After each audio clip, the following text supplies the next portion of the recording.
Alors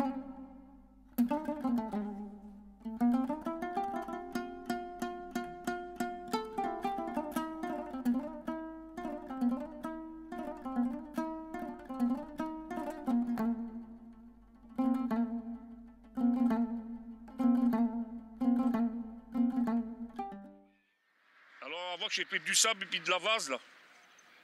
Ah ouais, j'ai plus le bassin. Maintenant, j'ai plus le bassin et l'eau. Ouais, ce qui reste, c'est le bassin. Ah ouais, hein, tout ce qu'on a connu, puis ce que c'est devenu. Là, le dernier coup, j'ai tapé à l'eau avec Pascal, je tute de l'autre côté. J'ai pris du sable jusque je tute. Là, j'ai du gazon. Sur combien 250 mètres, prochain mètre, j'ai du gazon. Alors qu'avant, c'était du sable. Je cherchais un sujet, pas forcément une fiction dans un premier temps, et de savoir comment je pourrais filmer un peu des choses simples, la réalité, et de pouvoir travailler de manière très minimaliste. Et l'opportunité de la rencontre avec les pêcheurs. Et un jour, on m'ont dit comme ça, on y va, on fait quelque chose. Et puis, je suis parti sans trop savoir ce qui allait se passer. Et on va faire cinq films. Là, le Chez Ramasseux, c'était le deuxième.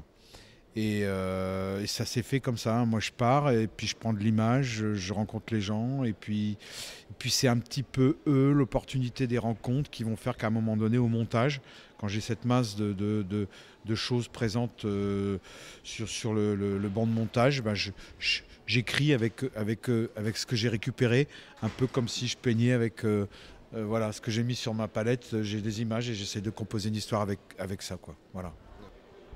La première fois, il y a un pêcheur qui m'a dit « Ah, c'est bien, tu viens nous filmer. J'espère que ça ne sera pas comme, je ne dirai pas le nom, où ils nous font parler pendant 1 heure et en fin de compte, ils montent 2 minutes et puis surtout, ils nous coupent quand on a des choses à dire. » Et je me suis dit « Bah voilà, il va falloir prendre son temps, écouter ces gens-là, vivre à leur rythme et ça va prendre du temps. » Donc très très vite, je me suis rendu compte que entre 4 et 5 volets, je pense qu'on aura de quoi raconter l'histoire, quoi.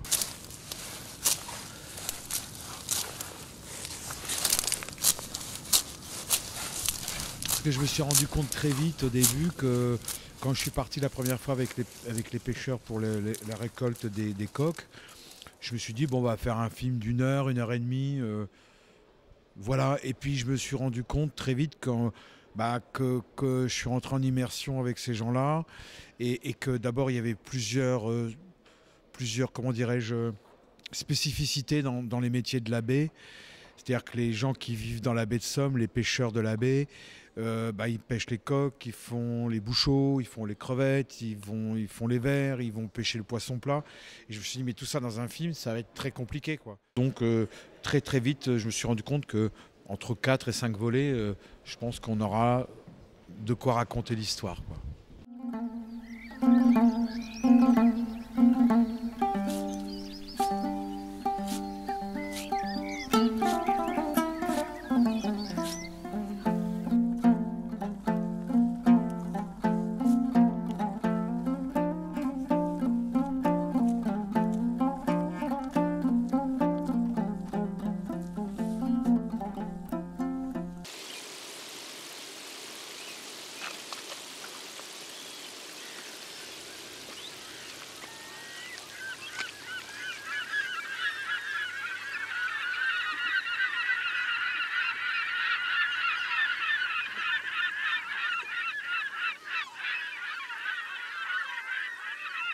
Et le troisième, normalement, c'est le pec en sauterelle.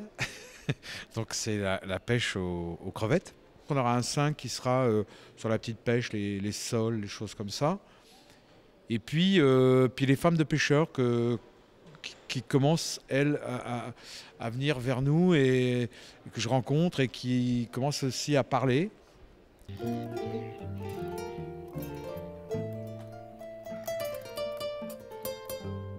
J'aime beaucoup le noir et blanc, je trouve ça très esthétique et je trouve qu'on raconte parfois beaucoup plus les choses avec beaucoup plus de justesse dans une espèce de monochromie. Et j'ai aimé imaginer que au début du siècle ou au siècle dernier, les pêcheurs travaillaient de la même façon qu'ils travaillent aujourd'hui. Et à un moment donné, je ne pouvais pas le montrer en couleur.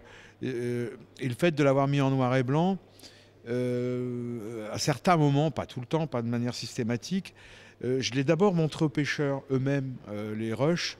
Ils m'ont dit « Ah, c'est vachement beau ça, on dirait nos grands-pères ». Alors que c'était eux. Hein. J'aime à penser que ce sont eux qui font le film.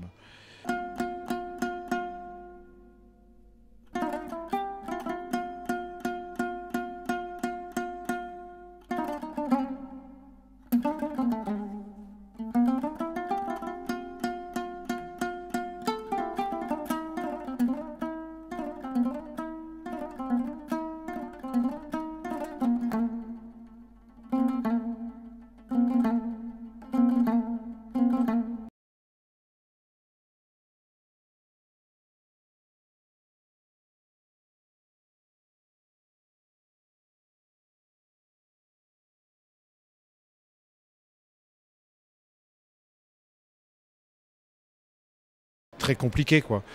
Et puis surtout, ce que je disais tout à l'heure à la sortie du film,